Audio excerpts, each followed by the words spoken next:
Toxic and Dhurandhar ఈ మూవీస్లో ఏ movies better, ఏది చూస్ చేయాలి, ఏ మూవీకి వెళ్ళాలి, ఇది ఎవరో ఒకరో ఆర్ ఒక గ్రూప్ ఆఫ్ పర్సన్స్ డిసైడ్ చేసేది కాదు కదా. ఎవరి ఒపీనియన్స్ వాళ్ళవి. కానీ సోషల్ మీడియాలో అలా లేదు. ఎవరో కొంతమంది నెగటివిటీ వల్ల కంప్లీట్గా పీస్ అండ్ హార్మనీ పోతుంది, అండ్ మెయిన్లీ యూనిటీ పోతుంది.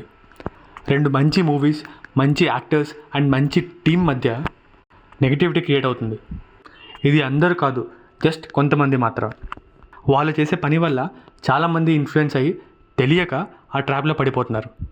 యష్ అండ్ రణ్వీర్ సింగ్ ఇద్దరు బ్రిలియంట్ యాక్టర్స్. ఒకరిని ఎలివేట్ చేయడం కోసం డిఫేమ్ చేసి మాట్లాడాల్సిన అవసరం అయితే లేదు కదా. So March 19th toxic versus Dhurandhar కాదు, టాక్సిక్ అండ్ దురంధర్. యష్ బర్త్డేకి రిలీజ్ అయిన గ్లిమ్స్ క్వాలిటీ వైజ్ బాగున్నా మిక్స్డ్ రియాక్షన్స్ వచ్చాయి. అప్పుడు కొంచెం స్టార్ట్ అయింది ట్రోల్స్. క్లాష్ ఉన్నప్పుడు ఇలాంటి గ్లిమ్స్తో వర్కౌట్ అవ్వదు, చాలా కష్టం, కంప్లీట్ చేయలేదు. కానీ రీసెంట్గా రిలీజ్ అయిన టీజర్తో మాత్రం రివర్స్ చేసింది. హైప్ అండ్ ఎక్స్పెక్టేషన్స్ రివర్స్గా హై అయింది. సో యష్ని ఓన్లీ వైలెంట్ అవతార్లో చూసి ఉంటే కేజీఎఫ్ అండ్ టాక్సిక్లో వేరే చాలా మూవీస్ కూడా ఉన్నాయి మంచి రామ్ కామ్స్.